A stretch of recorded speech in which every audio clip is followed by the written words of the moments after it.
Muy bien. Entonces, vamos a ver hoy etiquetado y un poquito de inspección de alimentos. Ya estamos en la semana 3 y luego veremos la parte práctica.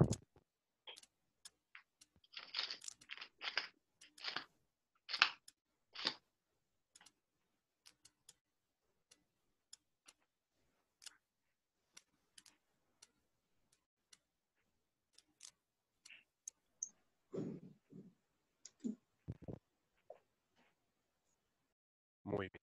Entonces, empecemos. El logro de aprendizaje para hoy consiste en 4.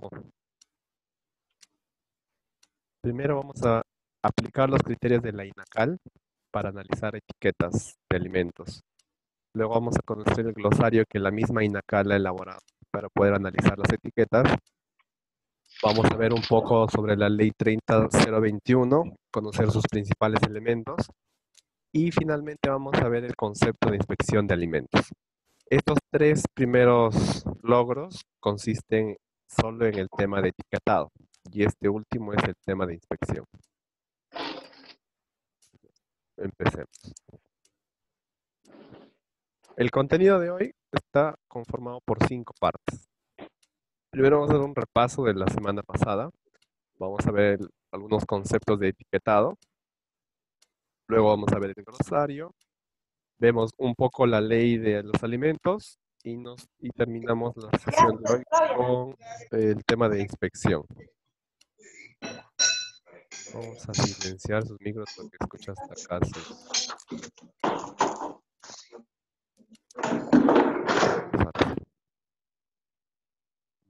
Entonces, empecemos con un repaso. Primera pregunta, ¿qué son las BPMs? Buenas prácticas de manufactura. Claro, eso es lo que significa, ¿ya? Pero ¿qué son?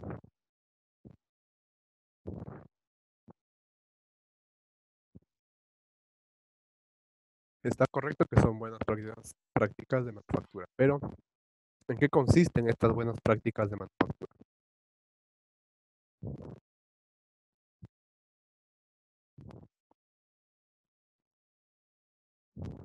Mm, Muy bien. Segunda pregunta, ¿qué es el HACCP?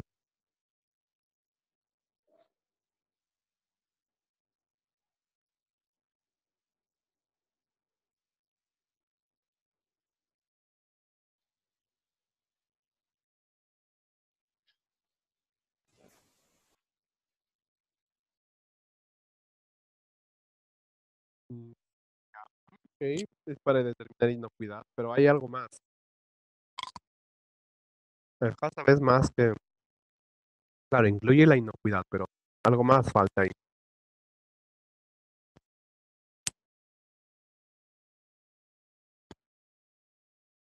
No, y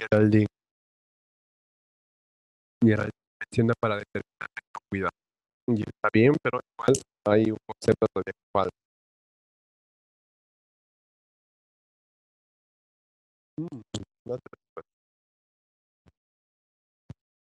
Profe, no se le Finalmente, oye. finalmente, la tercera pregunta es, ¿cuántos pasos tiene el sistema HACCP? Ojo, una cosa es principios y otra cosa es pasos. ¿Cuántos pasos tiene el sistema HACCP?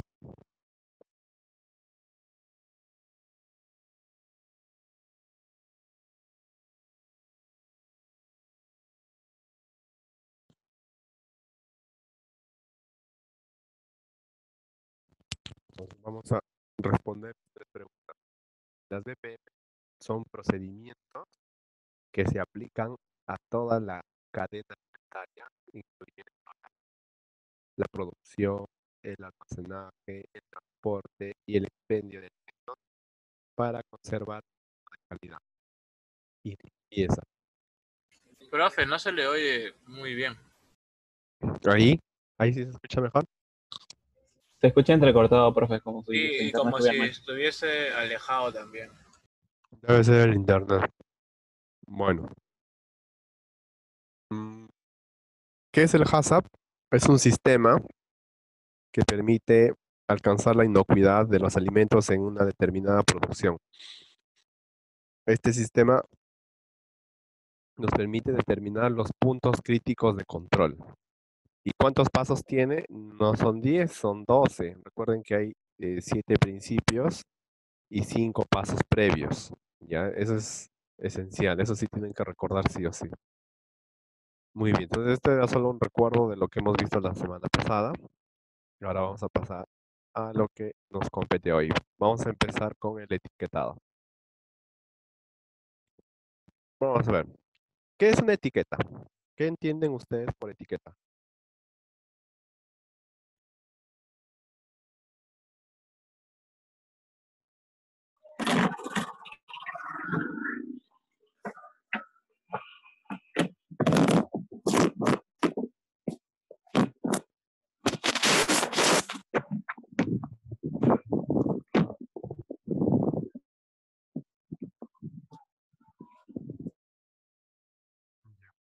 Sonido bien raro del...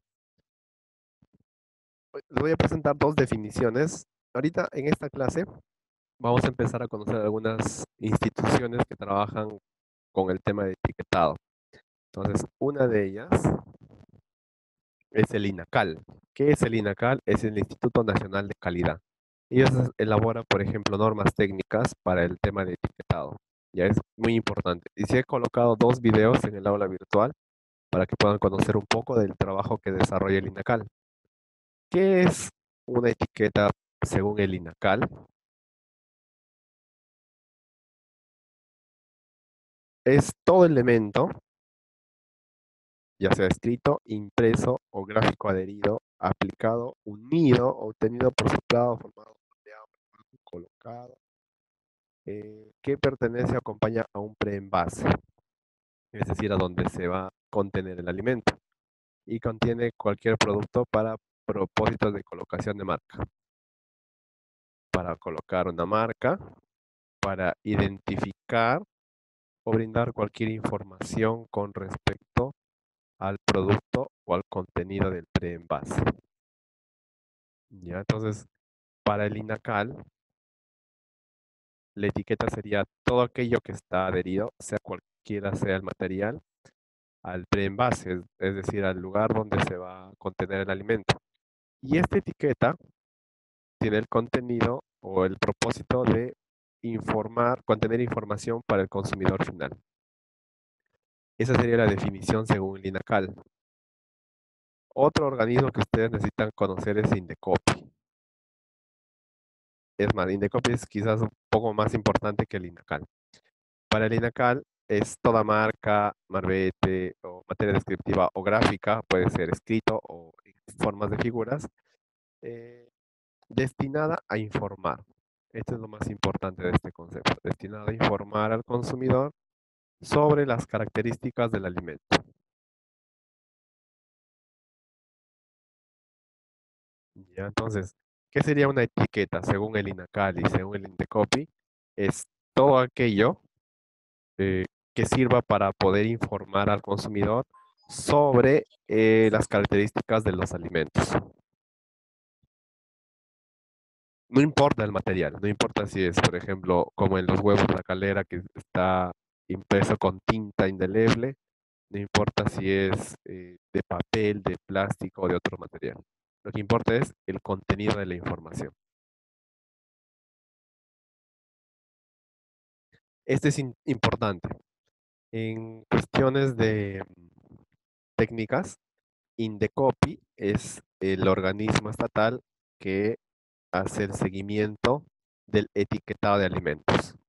En cambio, el Ministerio de la Producción, a través de su organismo Produce, es el que realiza el control técnico, pero de los envases. Noten estos dos elementos, lo voy a marcar con otro color para que esté claro. La etiqueta se encarga Indecopi. En cambio, el envase y todos los detalles técnicos se encarga el Ministerio de la Producción. Antes, la SUNAT era el organismo encargado de realizar este seguimiento y control. Vamos a ver qué han escrito aquí.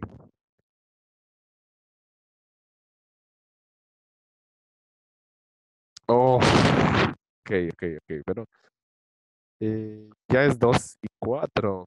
Ahí tienen que ingresar desde la hora y 50.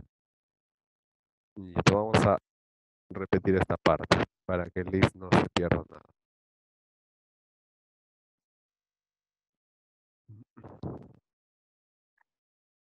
Ya.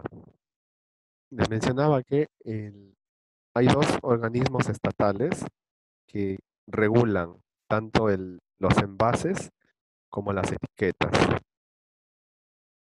Sí, es obligatorio que ingreses al, al- a la hoja de Word para que puedas colocar tu asistencia.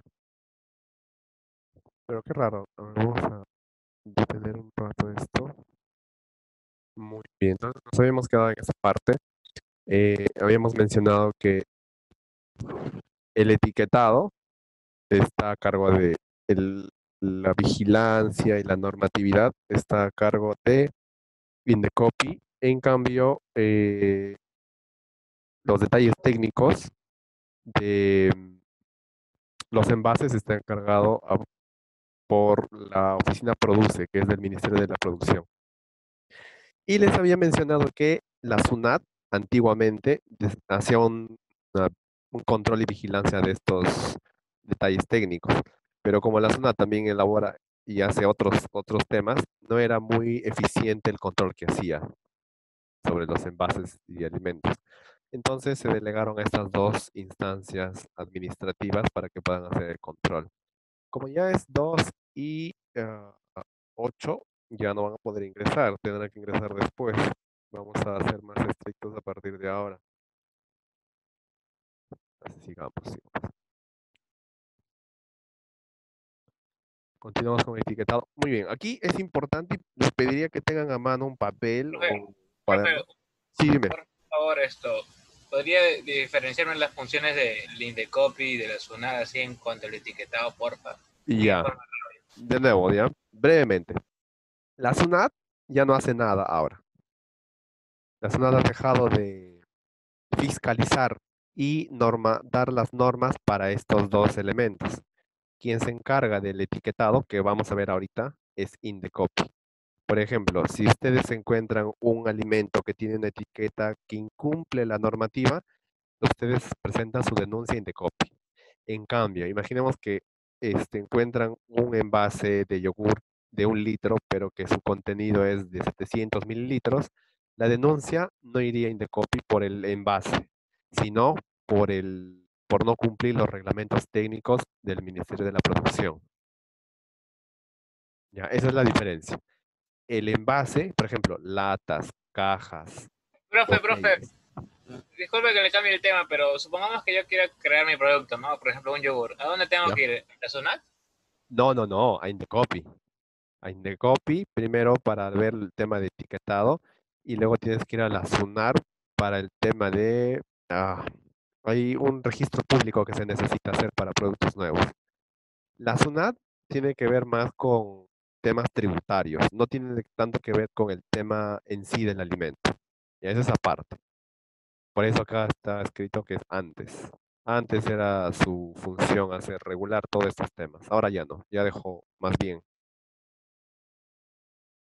Vamos a borrar esto porque es feo. Ya.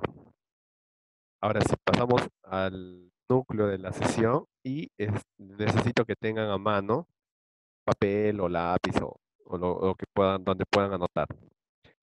Registro sanitario da la DIGESA que pertenece al Ministerio de Salud. Muy bien, entonces pasamos ya. Esto es importantísimo, por favor, y de aquí va a venir la práctica también que vamos a hacer más adelante.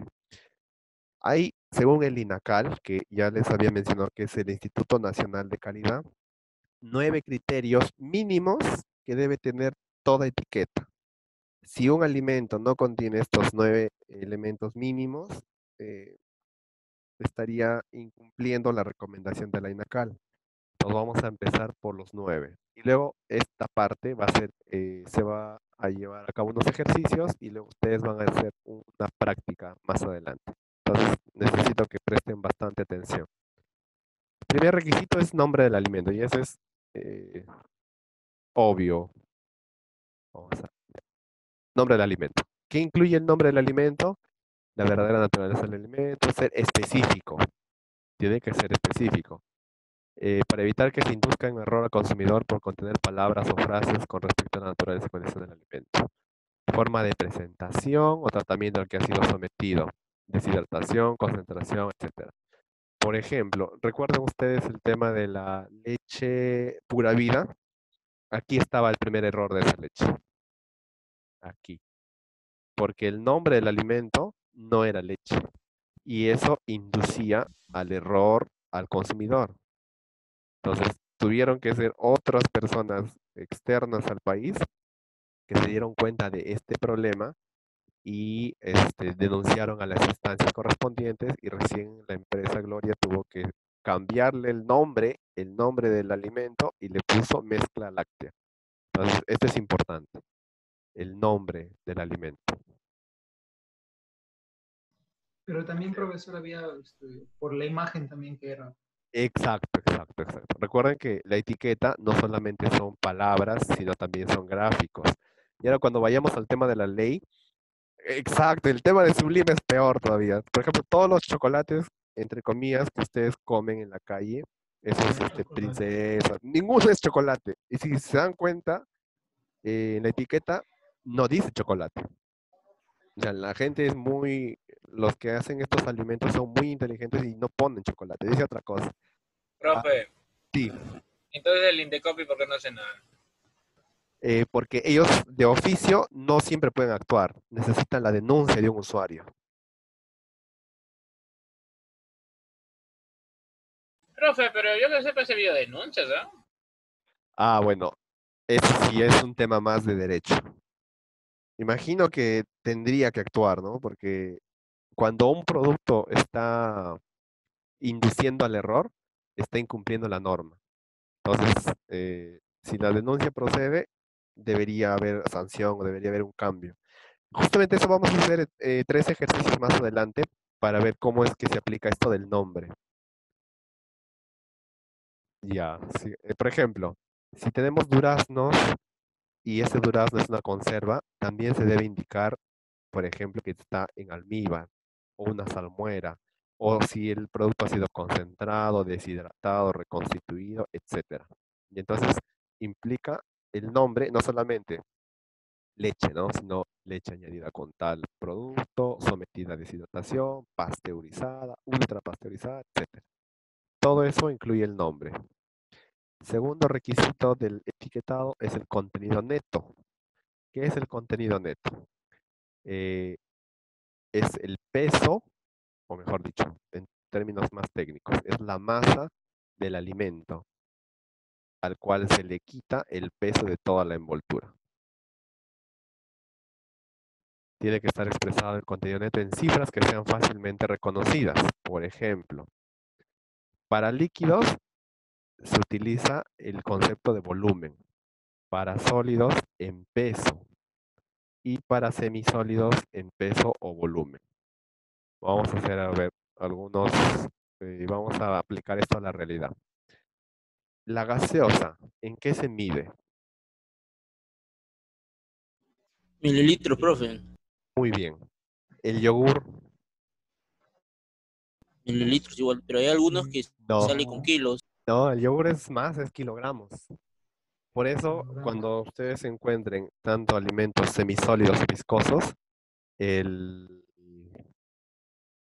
el- la forma de detallar esta masa es peso o volumen. Y generalmente en lácteos es peso, es kilogramos, generalmente.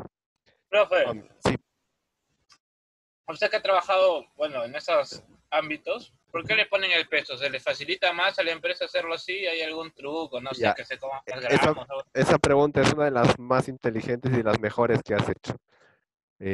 Justamente alguien escribe en el chat. Más 5 puntos, más 5 puntos. A partir de la siguiente semana, las intervenciones van a ser calificadas.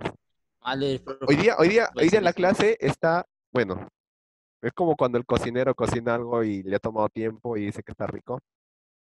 Aquí está me ha tomado bastante tiempo elaborarla, incluyendo las prácticas y los instrumentos de evaluación, así que este, ya le respondo a la pregunta. Alguien escribió en el chat que es 1 litro Yo, por profe. ya.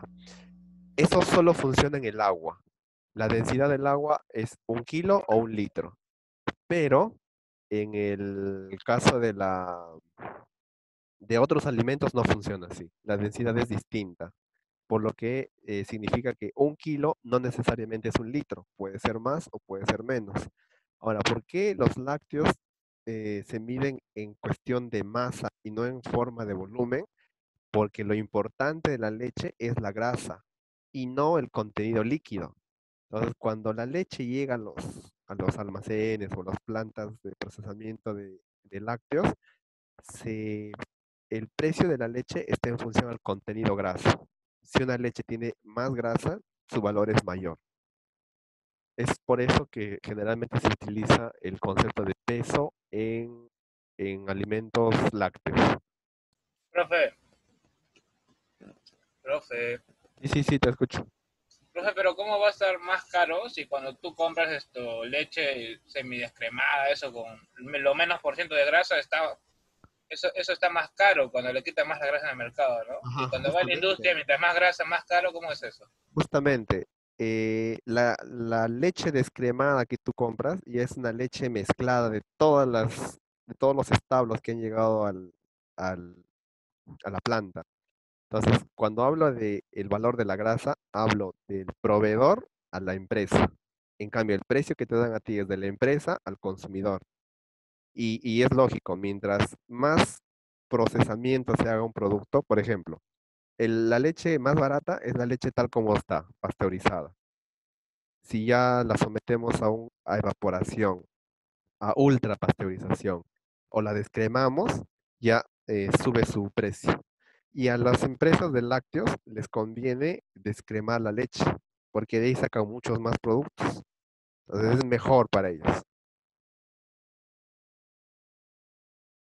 Ah, ya, entonces el contenido neto.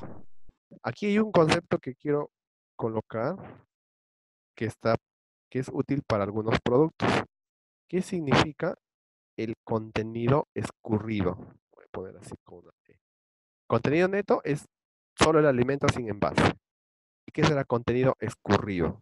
Sin, sin el líquido que lo mantiene, profe. Ya, Como los envasados, los aquí, enlatados.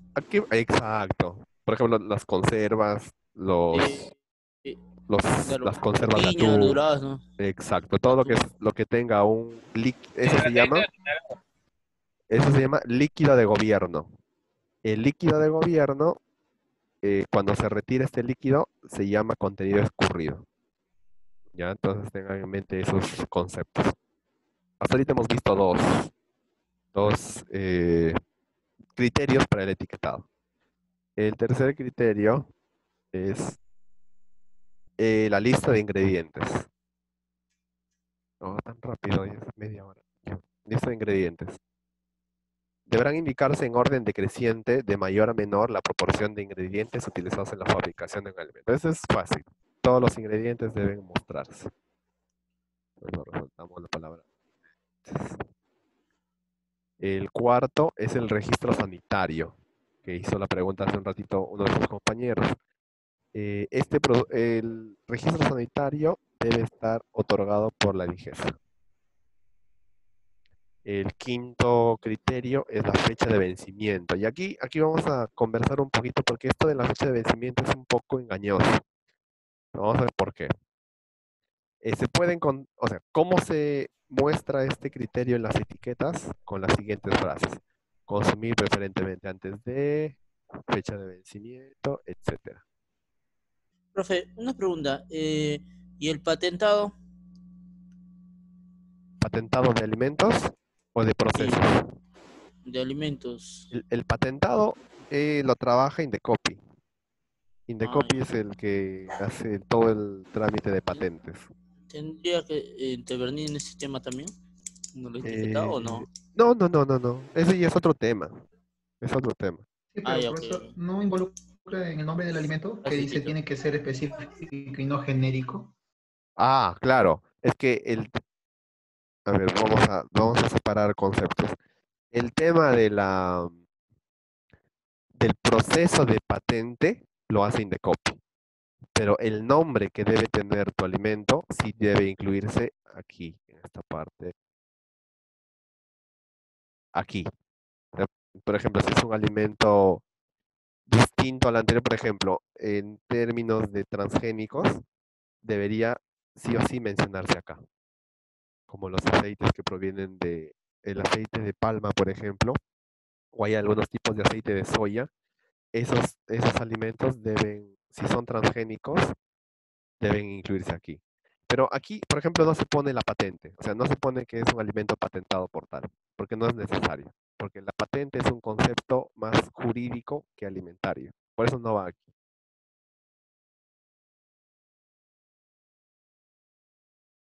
Ahora, en tema de vencimiento, hay dos criterios más. Si la duración mínima de conservación es menor a 3 meses, debe decir día y mes, o sea, el día de vencimiento y el mes. ¿Qué productos alimenticios cumplirían este criterio?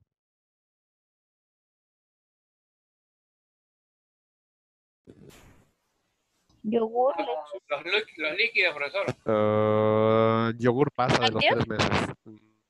No, no necesariamente. Hay otros productos que no te van a durar más de 3 meses.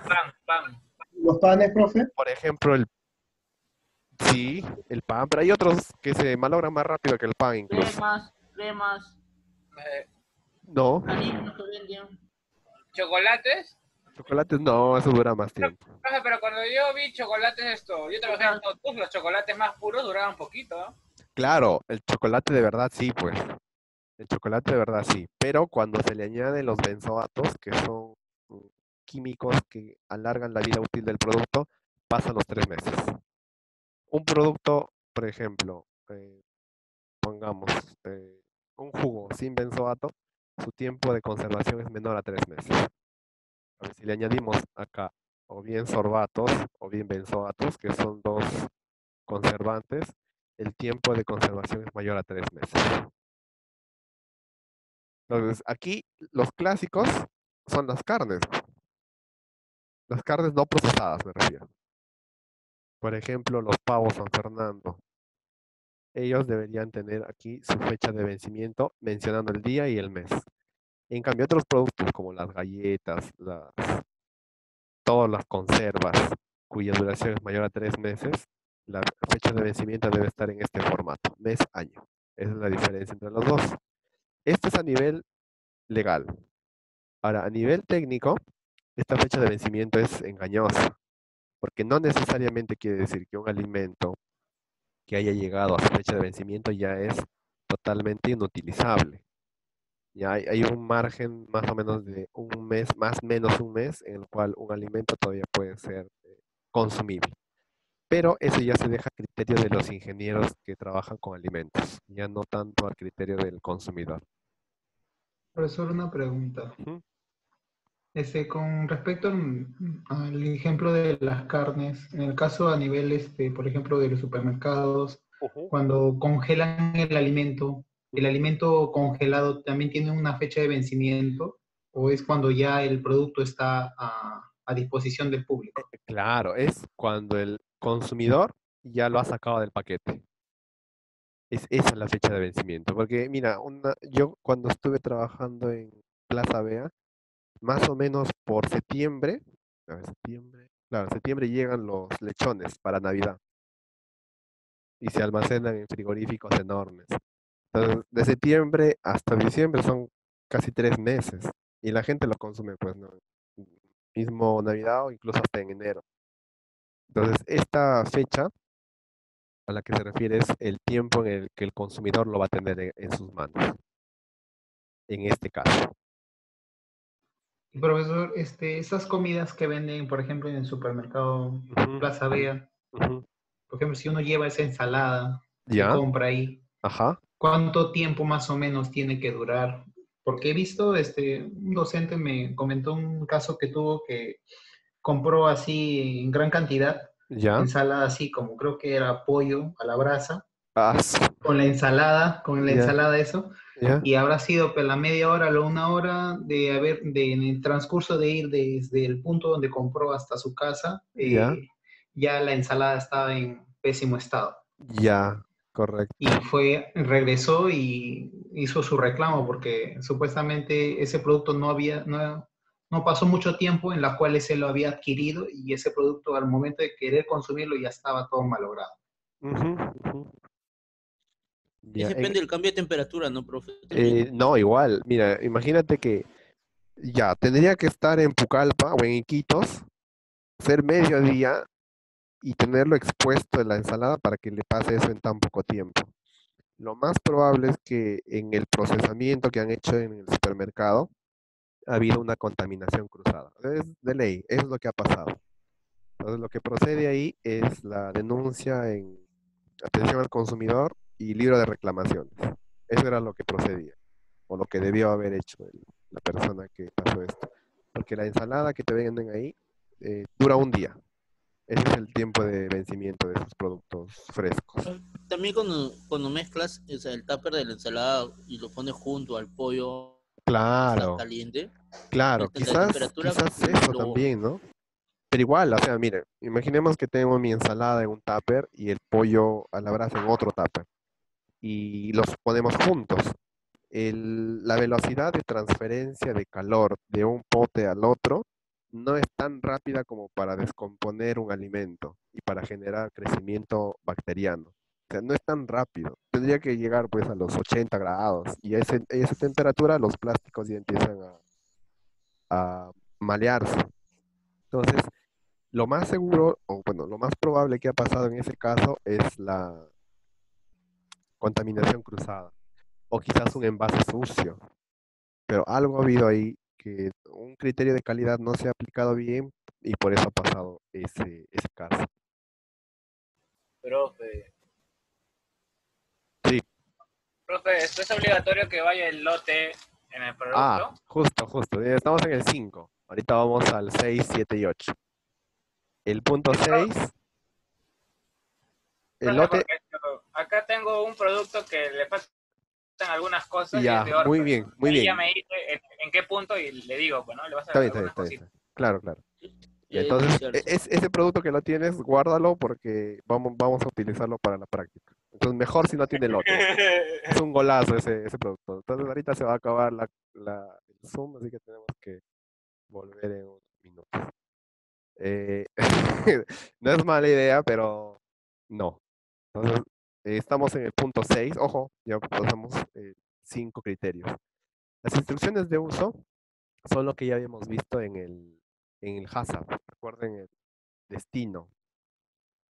Dice, el etiquetado deberá contener instrucciones que sean necesarias sobre el modo de empleo.